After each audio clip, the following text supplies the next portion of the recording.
SarahLaneRitchie is a researcher and lecturer in science and religion. She works at the intersection of theology and the sciences and is particularly fascinated by questions surrounding the human mind, the relationship between God and the physical world, the phenomenology and cognitive development of religious belief, and the complex ways in which scientific research can play a role in constructive theological scholarship.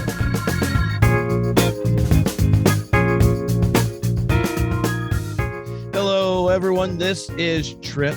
And in this session, you get to meet one of my dear friends, a scholar of science and religion, SarahLaneRitchie. How are you doing, Sarah? Hi, I'm all right. I am really jet lagged. Can you see my lovely dorm room here that I'm joining you from? I'm staying at one of the colleges in Oxford for a few days, and it's just really awesome accommodation because you just go back to being 18 and welcome to my dorm room. Well, it's not nearly as cool as my basement. True. We are. My basement's cooler. That's why I'm bundled up, because it's a cold day in Scotland. Yesterday was one of those summer anticipatory summer days where everyone goes outside because it's sunny, and today, not. Yeah. Well, this is the first time we've been on the same landmass for quite a long time, so this is pretty exciting. We're in the same time zone and everything.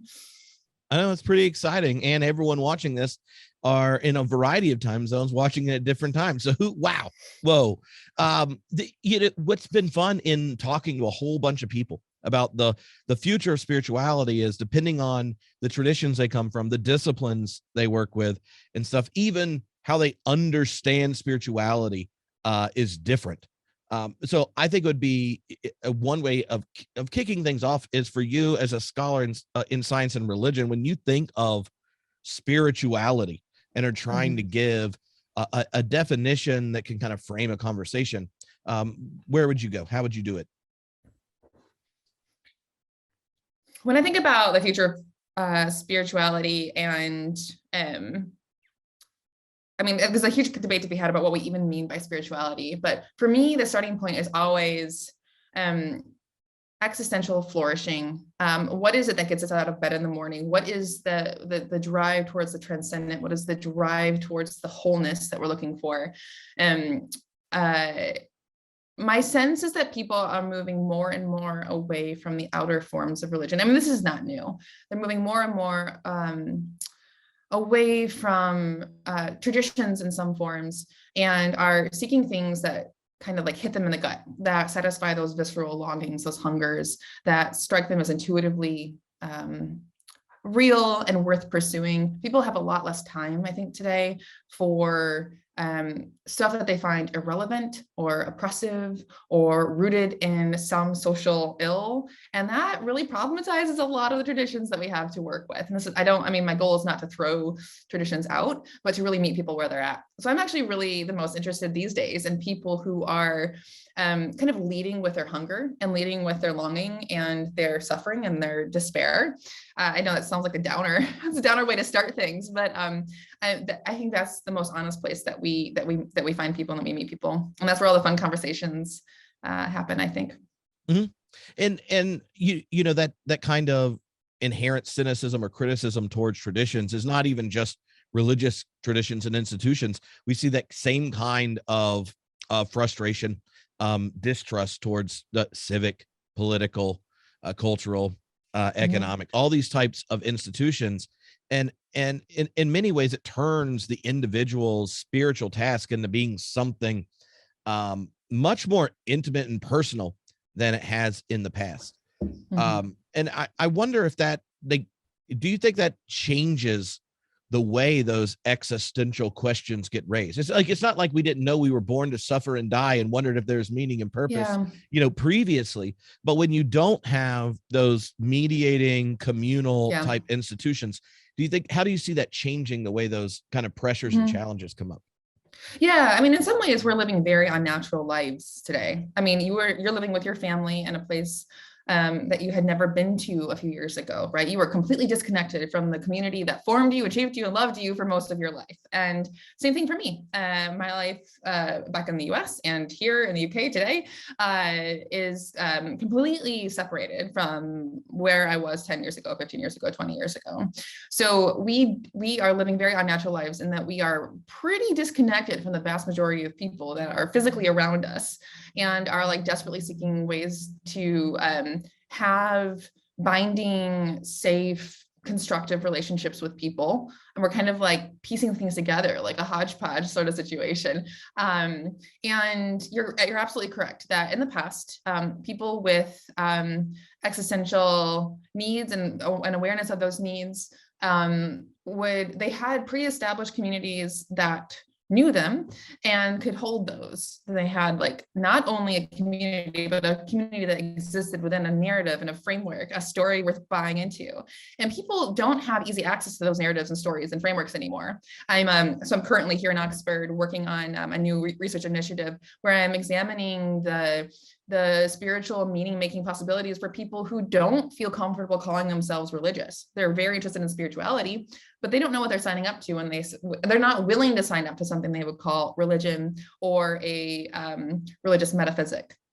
And so, you got to take people where they're at, and people are finding ways to access spiritual flourishing, but they're doing it in really non-traditional ways in online communities of various forms. They are creating new worlds and narratives for themselves, but it's hard going. And a lot of people are kind of living like lives of quiet despair and just trying to like survive. And I think I'm really unhappy with settling for survival. I'd like to do a little more than survive in life. And so I agree. Basically, I agree that we have lost a sort of mediating communities, worldviews, traditions, material culture that once was giving people access to something that felt real.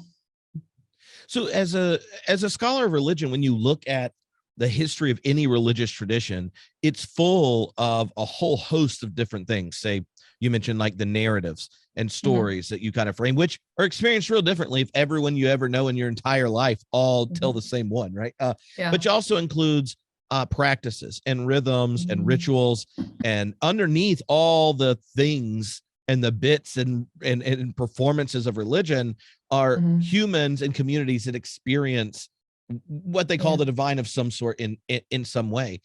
When you think of interrogating the activity or the experiences that are labeled spiritual within a tradition and without, what are the common denominators or what things disappear when you take away those kind of like rich cultural traditions? What's left of a spiritual experience and hypothetical scare quotes of sorts? Right. Yeah. Right. So I've done a lot of work on what I call spiritual technologies. And I'm not the only one that uses the term spiritual technologies. More and more people are starting to use that kind of language to talk about any of the ways through which we encounter God or spiritual lives, the spiritual. And spiritual technologies can be anything from hymn singing, worship, immersive worship like sets, fog machines and darkened lights and candles and icons and the smells and the bells. Any of the things that you think might be dispensable in a worship service are spiritual technologies. What's really interesting is that when you look throughout history, all traditions and all religions have had spiritual technologies. They might not always be recognized as such, and in fact, they're often not recognized as such, but communities of the spiritual communities have always found ways of creating liturgies, of creating practices, shared communal rituals. And these are not only like helpful for faith development or spirituality, but almost constitutive of it. What you find is that when you take people out of the embodied practice and communal habits and the sensory dynamics of spirituality, it's really, really difficult to maintain a vibrant faith life, whatever your religion. I'm married to Martin, and he my husband is, he did his PhD in church history, and he in particular examined 16th and 17th century early Scottish church worship. And he examined the ways in which people have been really wrong about the way that we think that the early Reformed churches experienced God. We tend to think of them as being very kind of like stoic and dour and like emotionless, but actually even at that time period and in that context, they had a very alive hymn singing tradition. So, really incredible, like harmonies that were being sung and people moving it, like their bodies were kind of aligned with each other. There were very specific sacramental details that were paid a lot of attention to. Aesthetics were important. Even then, in this time period and place when people think of as being about as low church as you can get. So I think if we know anything about the way the human mind and body experience spirituality, it's that you can't just do it in your head. You cannot just do it like in the recesses of your own mind. It's always performed, it's always embodied, and it's always done in connection with others. When you could you kind of develop the definition then of spiritual technology? Because I think you gave a number of examples where, right, like that's not the lens the practitioners are using. Yeah.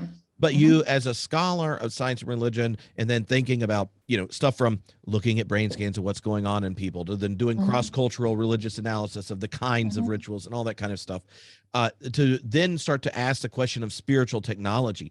Like, can you fill out the concept? Sure. So if you look at the different dynamics, we know through psychologists of religion, neuroscience of spiritual experiences, and just sort of like normal habit change and belief change sciences, there are a few things that we know. We know that one, again, we're not like brains and bats. We have bodies, we are bodies. And so what we do with our bodies matters. And so there are a few things that we can do. There are a few ways of analyzing how effective or not effective our spiritual practices and habits are. So for what we do habitually and repetitively, though that is what ends up sticking, right? So if you want to change the way that you experience the world, the way that you think about God or experience God, habit and ritual and repetition, these are extremely important. Another element is attention. So we know from neuroscience and the cognitive sciences that what we pay attention to changes us. So you can be exposed to all sorts of stimuli, and what you choose to focus on will determine what sticks. You're constantly being exposed to far more stimuli than you're aware of because your brain is focusing on those few things that are the most relevant for your survival. So when you choose to focus on something, say a meditative prayer, there are all sorts of particular prayer traditions that you can go down, or anything else. You can choose what to focus on, and that will change what you actually perceive. So what you focus on changes what you perceive to be true or real in the future. And a third thing is extremely important is emotional salience. So those experiences, relationships, encounters that trigger our emotions tend to carry the most sticking power. And so we have to be careful here because a lot of people that have spent any time in church are extremely sensitive to talk about the emotions because we were very, very afraid of manipulation. We don't want to be manipulated and we don't want to manipulate others. That is a laudable goal. That's very, that's a good sentiment to be aiming for. However, it's also not true that we can completely remove all things that might influence our emotions. And downplaying the importance of emotions is not the antidote to manipulation. Appropriate use of the material culture and experiences so that emotionally rich experiences are available is actually not only scientifically, is not only an evidence-based way to approach spiritual formation, but it's also part of church history. We know that church history has always incorporated emotionally rich experiences, encounters, and community gatherings. So when you look at those kind of three elements that make for a spiritually salient, spiritually real encounter or practice or experience, then you're starting to get to what I mean by spiritual technologies. So spiritual technologies are really just anything that we use intentionally or not intentionally to bring us into contact with spiritual realities. Now, some people are actually looking specifically at like what we usually think of as being technology. Like some people are looking at biofeedback or psychedelics or like different like you may have heard of like the God helmet, right? There are different ways of approaching what we like truly technological spiritual technologies. But my definition is much more expansive. I'm really just talking about anything you do with your body and your world to intentionally or not intentionally, but usually it's I think of it intentionally, to intentionally curate or enhance or encourage spiritual connections. So I find that really helpful. And looking at all three, it can lead to us asking questions, right, about our habits and about what we attend to, and about where we're emotionally salient, right? Like and I find those as real helpful ways of reflecting on what are the actual the ways I am shaping my spiritual existence now.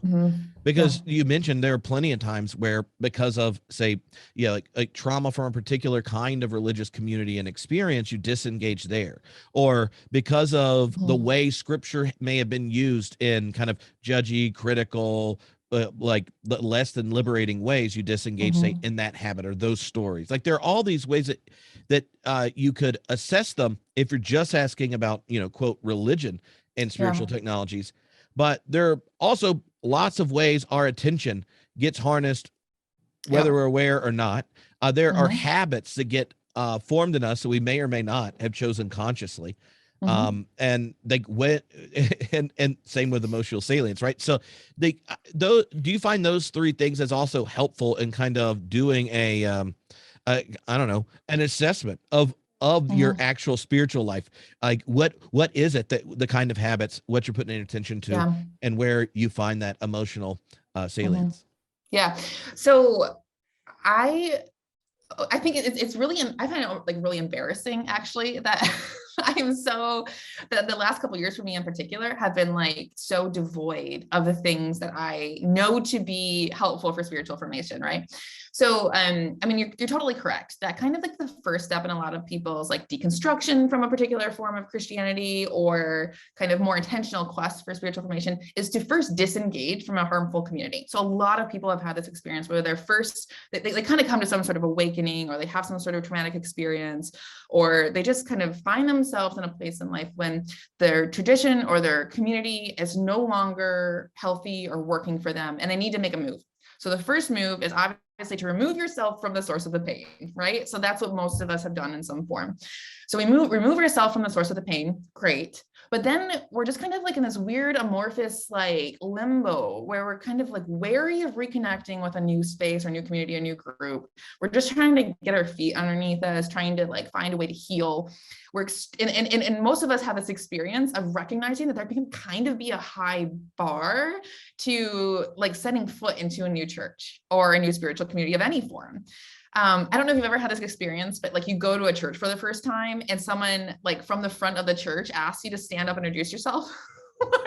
I mean, I've been the minister to do that. And as an extrovert who married a very introvert, I was told when we were dating, and I was, you're doing the welcome. And Alicia's like, what was that? I was like, like, so people know where the visitors are. Exactly. Because if I was a first timer, I'd want to get to meet everyone. Yeah, right. So exactly. So anyone who's like trying to recover from a bad church experience, or anyone who's just like not willing to commit, but is interested in the possibilities, is like afraid of trying something out. And so, so you find yourself in this like kind of like liminal space where you're not plugged in anywhere, and you know that you've removed yourself from the source of all of your prior spiritual encounters and connections. And so what do? I mean, you might start going to yoga, or you'll download like Headspace or Calm and try meditation for a couple sessions, and then you get bored. You know what I mean? So you kind of like try and then stop and try and stop these different spiritual experience experiences or methodologies, but they're kind of usually solitary. You might be in some like online group of people who are like you, kind of like deconstructing in some way or kind of trying to find a new space. And it's like, yeah, we're all just kind of complaining to each other, kind of processing our grief and pain, but like, I'm not finding anything to fill that hole that I once didn't even think about. Yeah, so I think just like diagnosing that problem is a big thing. I'm actually noticing this a lot in the US today. There are so many people that have like left a particular form of Christianity and find themselves like kind of spiritually homeless, but are not spiritually uninterested or spiritually apathetic. These are people who have like deep spiritual hungers and longings, but are finding the barrier to entry to a new tradition or a new experience to be really, really prohibitive. I'm at a workshop right now, and I was having this conversation with a psychologist yesterday, and we were talking about ways in which you might create experimental spaces, even in churches, where people knew that they were not going to be expected to commit to anything, or that no one was going to assume that they were a Christian, or no one was going to assume that they were going to be showing up next week, that there would be some way of carving out a space within an existing religious community that was like a taster session, right? Like, we will not follow up with you. We will not like email you 10 times after this thing. Like, we will just like let you come and taste and see, right? And I think it's a great idea. Like, I have no idea how this would work, but I think it's a great idea. And the reason that this conversation was coming about was because we were kind of like recognizing that it's hard to create something from scratch, right? So why do religious traditions and rituals and songs and hymns and church buildings, like, why do these things have power? Why do sacred sites have power? Why do pilgrimages have transformative influence on people's lives? It's because they're part of a larger, older, very rich context that isn't defined by you. You know, like when someone goes on a pilgrimage across like Spain, like, it's special because somebody is like giving themselves to this tradition, to this experience, to this like practice that they didn't just like create themselves. They didn't just decide to do yesterday. You know, you're part of something. You're walking in the literal steps of your forebears, and that's why it's powerful. Now, if you no longer have access to that narrative, and you no longer find, or if you've never found that kind of history to be powerful because you haven't grown up in church, or you have been disillusioned by a tradition, what do you do? And so I was having this conversation with a group of psychologists, and we were asking, is it even possible to sort of create from scratch, like new rituals and new kind of spiritual gatherings and churches and things that are like just kind of created out of thin air? Will those be powerful for people? I mean, we have these like new communities pop up all the time, like atheist churches, like will randomly pop up and then they'll disappear because they don't have a shared narrative that people can kind of like latch onto. At this meeting, I was also talking to a queer scholar, and she was saying, you know, she's also an atheist. She's an atheist and she's queer, but she's trained in theology and science and religion and stuff. And so she's a very interesting person. And she was saying that, you know, what she finds powerful about the queer community is they have a shared set of like values and drives and like goals. Like, they want to like end oppression. They want to like end homophobia. They want to like create acceptance for queer people. And so they have this kind of like shared vision, and that gives their group sticking power and a lot of kind of a communal cohesion that you don't really get if you just get a bunch of people who are like spiritually open in the same room together, but don't have a shared vision. So I think a question going forward for spiritual leaders of all traditions really is, how do you expand the offering of your existing religious tradition to invite people in non-threatening ways? And I don't mean just doing like seeker sensitive stuff. Like, I don't mean like doing a new Saddleback or a new Willow Creek, right? I mean like inviting people in to help them create authentic practices and experiences for themselves, but without imposing a narrative on them that might not be like epistemically accessible to them, that they might just not believe, they might not have a felt connection to. Yeah, that so many things pop in my head when you say that. One is that the ability to do that requires the tradition, in some sense, to see itself differently than the stories they often tell themselves. There's a kind of monologic at the heart of most traditions' true believers that that your first encounter is really the time you get married to the tradition, right? Like so much of what you're describing is like, what would it mean for, let's say, the Christian tradition to share its wisdom in ways you don't have to get married after the first date, right? Like that there's what would a process of offering space to benefit from it, to receive it, to kind of like host the wisdom that you have received as a tradition, for people that have no interest right now. They're like, I'm just not even the marrying kind, and I think that underneath it is religious traditions have not reckoned internally to the pluralism of our current context. And part of it is going to be recognizing the people with multi-religious identities and those who are religious free agents of sorts, or spiritual free agents, as a part of the neighborly pluralistic community. And then what does it mean to be leading a tradition in that kind of context? Yeah. And, so I just gave like one perspective on this, and the opposite perspective perhaps is also powerful. So the opposite way of looking at this would be to say, what you need to do is not pander to these spiritual but not religious, and not pander to the people who are like not ready to commit. It's to offer them the whole package and say that they are welcome in that whole package. And they got to throw themselves into that whole package. But if they can do that, then they're going to be accepted no matter what. So Tripp, you and I have talked before about my flirtations with Catholicism. And I have never converted to Catholicism, but I thought very, very seriously about it. And it's because of this one particular priest scholar who I have a series of conversations with over a couple of years. And he knew that I really struggled to believe in God. And he was completely unthreatened by this. And so he was like trying to convert me and would say, like, you need to like just throw yourself into the arms of the Mother Church. And I'm like, I don't believe any of these things though. And he's like, it doesn't matter.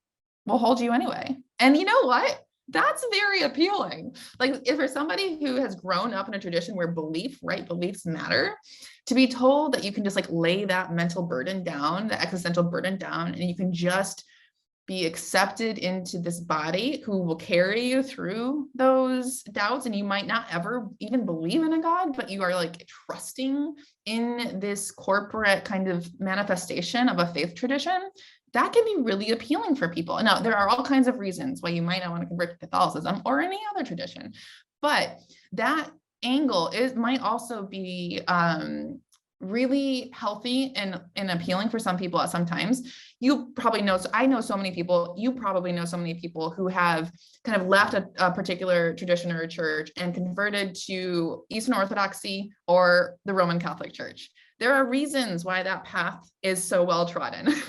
And there are reasons why that is an appealing route for people, especially Americans, especially American ex-evangelicals, but like that's another story. And so I also take that seriously, so there are kind of two approaches here. One is to sort of bypass the people's cognitive issues with the faith altogether and just say, you know what, this is about acceptance. This is about joining yourself up with the body. We don't require you to sign your name on any doctrinal statement of faith. These are our rituals. These are our habits. This is how we love each other and support each other and know each other. You're welcome.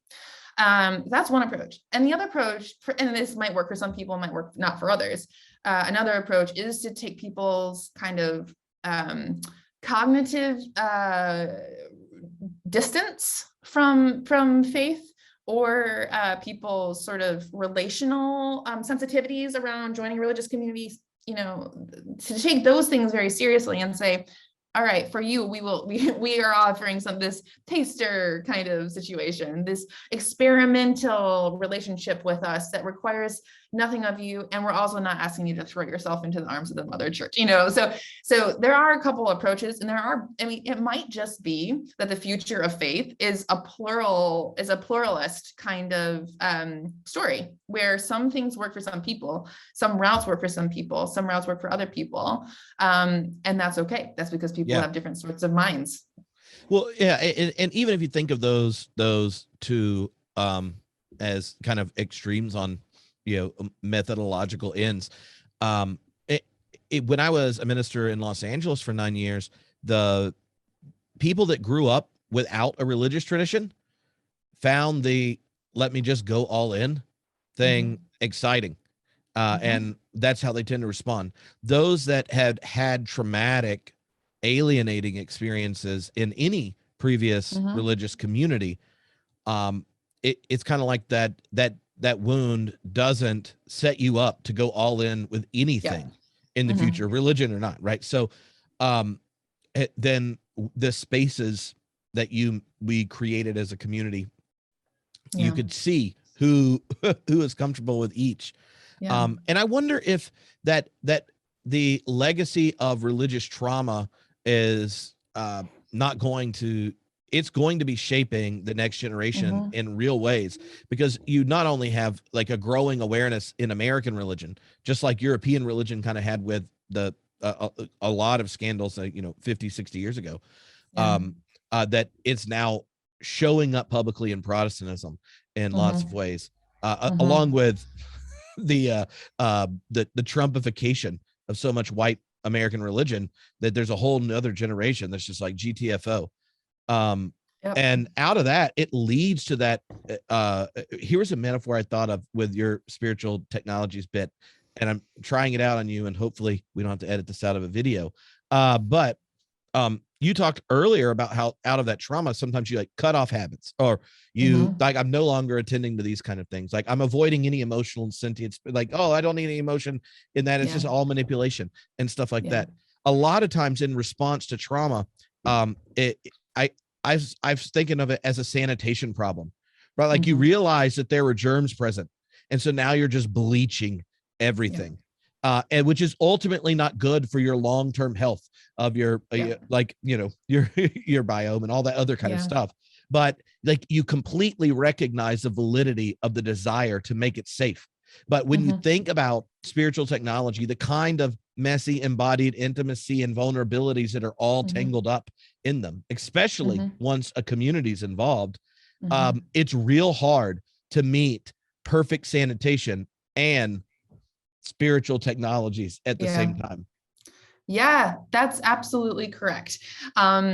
Why you don't normally say that to me? Normally you're like, wow, I that's know, really but I interesting. really feel this one passionately. No, I do. So it's like, you've seen videos of dogs who have been like really badly abused, and you can see it. I was just watching this video of this vet who was just like super great with dogs who've been abused, and you can see this poor thing like cowering in the corner, and the way that he starts to establish a relationship of trust with this dog, and it's very slow and it's very tentative.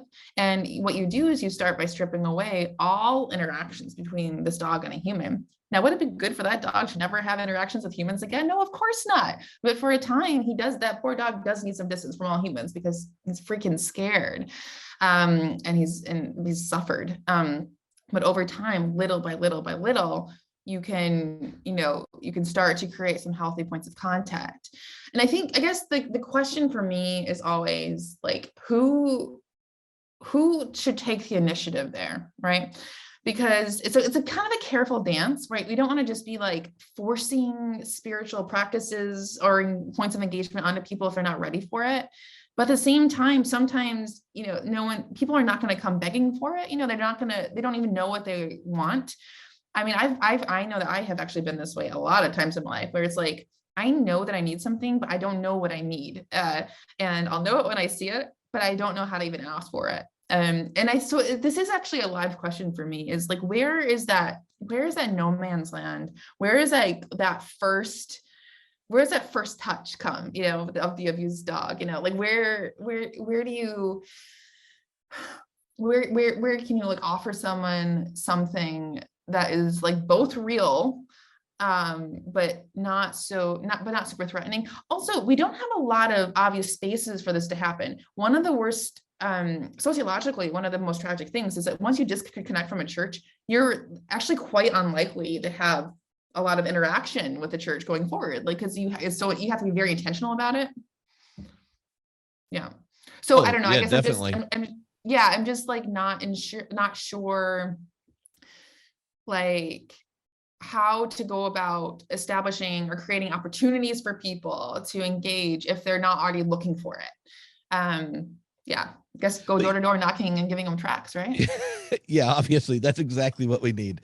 More tracks. That's gonna bring world peace. One of the other things about spiritual practices, spiritual technologies, just as a concept, I'd be interested in how it's helping you think of parenting, because for those that have had positive experiences, mine was very positive.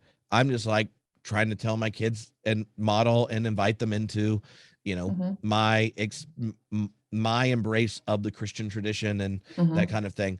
For those that have had much more negative experiences and yet you still value it, it's like, well, then how do you introduce it? And so often when you're introducing after pain, then it's like, well, I don't want to let them engage in these parts, or I have to set back on these parts. And then I know this happened quite a bit in my liberal Protestant context, where you had parents that basically treated their kids as spiritual free agents from birth. Yeah. And they are very involved in the church, and they have almost no interest in having their kids really make any decisions until they just show up at confirmation. And they're like, all right, so now y'all can figure out whether or not you want to be, religious or Christian. Yeah. And in many ways, there's this notion, a very modern notion of freedom and religion underneath it. There's a kind of, I don't know, the myth of the blank slate around the soul of sorts. So when you think of spiritual technologies and the task of handing the faith on to, your daughter, but in general, does that spiritual technology framework help you think about it and how you would engage a religious tradition? Right. Yeah. So a few things there. This is actually a huge question for me right now. So my daughter Rowan is 20 months old. So she's not quite at the stage where I have to be making some crucial decisions, but I am kind of nervous about getting to that point. Because I'm not sure what my own spiritual life is going to look like in 3 or 4 years. I'm not in a place where I feel super comfortable telling her, we are Christians of this sort, and here are the things that we do. Now, my husband, Martin, is a Presbyterian minister, and he has kind of a pretty rich kind of a sense of what church ritual and church life can be like, and it's a good one. He has a much healthier relationship to the church than I do. And so in some ways, I'm actually quite happy for Rowan to kind of grow up in that framework that he is quite healthy in, because he is very healthy about it, So I do understand the value of kind of a spiritual structure, that of course, the child can move within and without if they want, but to give them something to start with. So I'm leaning in that direction. However, I guess I view my primary job as a parent, or the most intuitive, my intuitive orientation towards Rowan is one of learning her. I want to know her. I want to know what drives her. And if I sense that she has an inclination towards a particular sort of spiritual practice, or a sort of theology even, or a philosophy that would be kind of right for her, I'll probably push her in that direction. So let's say that she tends to be someone with to be very sensitive towards theological aesthetics. Let's say that she responds really powerfully to the smells and the bells of Anglican churches. Then I might have her in an Anglican church, Let's say that she responds really well to hymn singing or something. Then I would make sure to prioritize putting her in traditional worship settings rather than a contemporary worship service, that kind of thing. So I'm prepared to lean into her inclinations in the way that you would with sports or other activities that your kids want to do or don't want to do. I'm also extremely sensitive to subtle forms of spiritual abuse. I don't want to use that term too lightly, but there are a lot of ways that very well-meaning people can say things that stick with your spiritual formation, for a long time. Churches are very powerful contexts. And when you have people speaking things into a child's life in that context, it can be like more powerful than almost any other context in life. So I think my trust in the religious community will also be a huge part of this. Like I need to trust the people, you know? And so, you know, we just kind of recently moved to the US. And so that'll take some time, but yeah, that's kind of the way I'm thinking about it. I think I also, one thing that is very underexplored is I want to be extremely intentional about creating spiritual encounters and rituals in nature. I find extremely compelling the nature church, the wild church movements. There are a few of them right now. People who are intentionally creating like rituals around sacred spaces in nature, maybe pilgrimages, that kind of thing. There's a lot of that in like Celtic spirituality in the UK. And I like that. I like the kind of the earthiness of kind of more ancient spiritualities. And I think it's also really healthy for child development. Mm-hmm, mm-hmm. Okay, so we are running out of time because these are shorter than normal podcast episodes for me. And we hadn't even talked about psychedelics. So yeah. I think you need to say a bit about it, especially because you mentioned it as one of the ways in which spiritual technologies reflecting on it is showing up kind of outside of kind of traditional religious traditions. Sure. Yeah. So I've in recent years been doing a lot of theological and philosophical work with the new science of psychedelics. There's been a new wave of psychedelics research in the last 10, 20 years. And kind of a real sustained effort to understand how and why psychedelics like LSD and psilocybin can initiate incredibly transformative and powerful, intense spiritual experiences for people that change their lives permanently, or at least for the foreseeable, you know, decades, and can often be ranked as one of the 5 most transformative experiences and spiritually important experiences of a person's life, up on par with the death of a parent or the birth of a child. So it's a fascinating area of research, and I think there's an enormous amount of things to be learned. The one thing, perhaps like the most important thing for me, I think, in this space is that psychedelics psychedelics show people, they give them an experience of ways in which their realities can be different. I think one of the biggest challenges for spiritual formation and growth today is that we can't imagine it being different for ourselves. We feel that our current reality is probably the way that we're always going to be. So if I'm not experiencing God, I feel like I'm just never going to experience God. That's not something I have access to. Or if one experiences God in a certain way, you can't imagine that another way could also be valid. And psychedelics experiences tend to change the way that people view God and the expansiveness of God's love. And it tends to give people firsthand experiential knowledge of a reality that they kind of cognitively may have signed up to before, but didn't really understand in a visceral level. And so that's pretty well researched psychologically. And then the other way in which psychedelics are useful is, well, 2 ways. One is just they tend to be very powerful, have powerful effects on mental health. So people with depression and anxiety tend to have very like transformative results from psychedelic therapy. So that's a more therapeutic kind of dimension. So I won't get into that. But I also find psychedelics like philosophically and theologically interesting, because if you believe that all things exist in God in some way, or that God is able and has throughout history and will in the future engage with people through our experiences, and you are already engaging with the material world and other people and creating rich experiences for yourself and churches. If you are already engaging in spiritual technologies, then there's an interesting set of questions to be asked and discussed around the theological appropriateness of, in some future world in which these things are legal and safely, all that stuff. It is worth discussing, like, what is happening? What is happening in these experiences? Are people really experiencing God? Is that possible? And so there are philosophers and theologians that are wrestling with those things.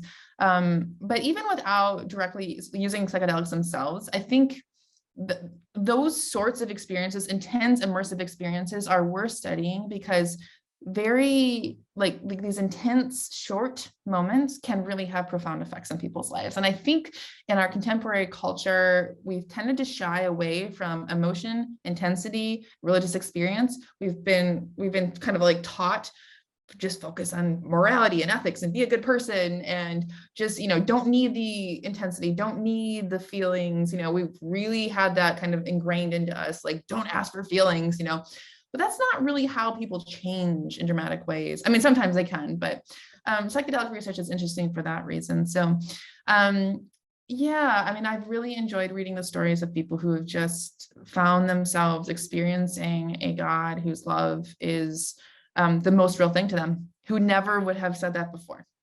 Yeah.